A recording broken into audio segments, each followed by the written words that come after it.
से यहाँ पर आएंगे और छा जाएंगे, जिसमें मैं परिचय कराता हूँ। आज हमारे साथ 5 ऐसे लोग हैं जिसमें से कुछ ऐसे हैं जिनकी कविताओं को समझने की उम्र नहीं है, लेकिन कविताओं को पढ़ने, समझने और उनमें रुचि रखने में आज के इस इंस्टाग्राम के युग में कविताओं को समझना बहुत मुश्किल काम है। कविताओं से प्रेम करना एक अलग काम है और इस काम को करने के लिए हमारे पास एक आइडल है, एक ऐसा अनोखा बालक है जिसका नाम है मयंक सेठ। हमारे बीच जोरदार तालियों से मयंक सेठ का स्वागत करते हैं, जिसे अभी आप सुनेंगे तो आप सोचेंगे मैंने इस छोटे पैकेट बड़े धमाका का परिचय पहले क्यों कराया, और मैं फिर से आगे और बुलाते हैं एक छोटे पैकेट बड़े धमाका को जिसका नाम है मयंक सेठ, जो आएगा और छा जाएगा। मयंक सेठ, मयंक सेठ। नमस्ते। मैं ठाकों की महफिल का बहुत बहुत धन्यवाद करता हूँ कि उन्होंने मुझे एक ऐसा मंच दिया जिस पे मैं अपनी बातों को कह सकता हूँ। और मैं आज मानिक वर्मा जी की कविता कहूँगा। वो बहुत ही अच्छी कविता करते हैं, उनकी कविता को समझने में, सुनने में बहुत ही अच्छा लगता है। तो मैं ये कविता खास आप लोग के लिए पढ़ रहा हूँ। तो कविता इस तरह है कि कविता का शीर्षक है बेरोजगारों का नगर। तो एक दिवस हमने बैठे बैठे ये तय किया कि मुल्क के बेरोजगारों का इंटरव्यू लिया जाए और उन्हें अपने ही आईने में पेश किया जाए। बेरोजगारों के नगर में प्रवेश किया, एक बेरोजगार ने ताना दिया, लो एक और आ गए। साहब को कुर्सी दो, साहब को कुर्सी दो। दूसरा बोला कुर्सी, अमा यार कुर्सी होती तो ये बुढ़ापे के नाम से रोता, हिंदुस्तान का प्रधानमंत्री नहीं होता। क्या बात है, क्या बात है। अमा यार कुर्सी होती तो ये बुढ़ापे के नाम से रोता, हिंदुस्तान का प्रधानमंत्री नहीं होता। हमने कहा अच्छा पानी पिलाएंगे। वो बोला कहाँ से लाएंगे। हमने कहा पानी पिलाएंगे। वो बोला कहाँ से लाएंगे, हम खुद प्यासे खड़े हैं और सारे कुएं डिग्रियों से भरे हैं। बहुत बढ़िया। नल से भी उतना ही पानी आता है जितना दूध में मिलाया जाता है। क्या कहने, वाह वाह वाह। मैंने एक रोते हुए बेरोजगार से पूछा, भाई साहब आप क्यों रो रहे हैं, क्या बिना रिश्वत दिए कोई नौकरी प्राप्त हो रही है। वो बोला नहीं हुजूर, आज हमारा जन्मदिन है, हमारी एज लिमिट समाप्त हो रही है। हमने बहुत बढ़िया।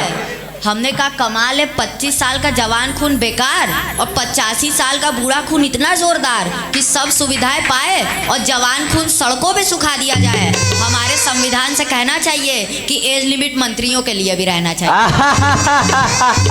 बहुत अच्छा। एक बेरोजगार बोला साहब हमारे नगर में क्रांति हो गई, आज कल्लू रोटी खा रहा है। दूसरा बेरोजगार बोला क्यों उल्लू बना रहा है, क्या दिन में भी सपना आता है, काम वाले तो भूखे मर रहे हैं, बेरोजगार भी कभी रोटी खाता है। क्या बात है, बहुत बढ़िया, बहुत बढ़िया। एक बूढ़ा नौजवान बोला साहब हमारी जिंदगी भी कितना बड़ा श्राप है, हमारा दुश्मन हर लड़की का बाप है। वे हमारे माँ बाप से कहते क्यों आपके साहबजादे अपने पैर पर खड़े हैं। वो बोलते हैं नहीं नौकरी के बिना फिलहाल लंगड़े हैं। वे हमें अपमान की बैसाखियाँ देकर चले जाते हैं और हम इस युग के श्रवण कुमार अपने माँ बाप को कंधा भी नहीं दे पाते। क्या बात है मयंक, वाह वाह वाह, बहुत बढ़िया। के श्रवण कुमार अपने माँ बाप को कंधा भी नहीं देते। अब देखेगा राज बनारसी जी कि एक बेरोजगार ने गधे को मारा, मुल्क के सारे बेरोजगारों का गुस्सा उस पर उतारा। हमने कहा भाई साहब इस गधे ने आपका क्या बिगाड़ा है। वो बोले मिस्टर आप चुप रहिए, आप नहीं जानते कि इस गधे ने हमारा हक मारा है। एक धोबी को गधे की तलाश थी, गधे की सारी खूबी हमारे पास थी, मगर ये गधा साला इंटरव्यू पास कर गया और हमारा आदमी होना हमारा सत्यानाश। बहुत बढ़िया मयंक। हमने एक मौलिक बेरोजगार से पूछा श्रीमान आप। बोले हम साहित्य के सेवक हैं, अवकाश प्राप्त लेखक है। हमारी कविता जिस मैगजीन में छप कर आई उसका भंडाधार हो गया और संपादक खुद बेरोजगार हो गया। बहुत बढ़िया। हमने एक व्यक्ति से पूछा आप किस किस्म के बेरोजगार हैं। वो बोले हम भूतपूर्व पत्रकार हैं। हमने समाचार भेजा कि माननीय मंत्री जी अस्पताल में प्रसन्नचित, गलती से छप गया कि मंत्री जी अस्पताल में चित। प्रेस वाले प्रसन्न खा गए, हम अगले दिन फुटपाथ पे आ गए। हमने एक आकृति नुमा इंसान से पूछा श्रीमान आपका शुभ नाम। बोले पूर्ण विराम। हम देसी कला के ईपी है, आजकल जेमी सर्कस में जीपी है। हमने एक चित्र बनाया था, एक सैनिक की जवान विधवा को चूड़ियां तोड़ते हुए दिखाया था, काश उसे कपड़े फाड़ता हुआ दिखाते, उसके जवान अंगों की प्रदर्शनी लगाते तो हमारे चेहरों पे भी शबाब होता, हमारी बाहों में भी सुबह का आफताब होता, हमारी बाहों में भी सुबह का आफताब होता। पर रंगों का सपना सवर नहीं पाया, दर्शक को अपना ही दर्द नहीं भाया। और आजकल का दर्शक भी कितना स्मार्ट है, हमारे सारे कपड़े फाड़ कर बोलता है बेटा वो नहीं, ये मॉडर्न आर्ट। क्या बात है मैं, वाह। हमने चलते चलते एक अंतिम बेरोजगार से पूछा, श्रीमान आप? बोले खुद अपने बाप।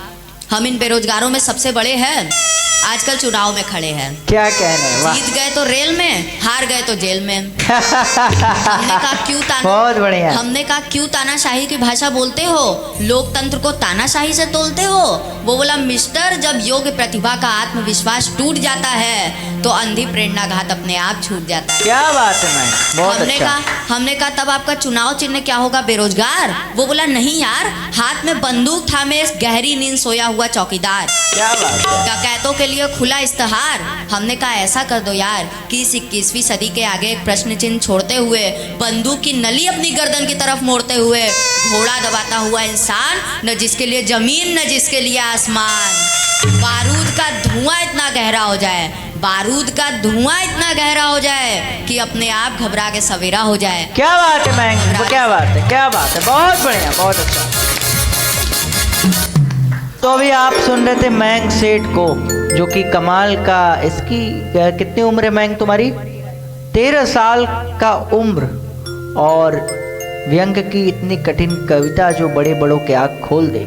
मणिक वर्मा जी एक बड़े नाम है व्यंग के, जिन्होंने इतनी कविताएं लिखी जो देश के लिए एक मिसाल के तौर पर है, और आज भी हम उन कविताओं से बहुत कुछ सीखते हैं। और बहुत अच्छा लगता है जब आने वाली पीढ़ी पे उसका इतना गहरा छाप है, तो मुझे लगता है ये ज़रूर आगे जाके कुछ ना कुछ करेगा और अपना नाम रोशन करेगा। इसके लिए मयंक सेठ को बहुत बहुत बधाई ठाकुर की महफिल की तरफ से। और आइए कविता की महफिल को आगे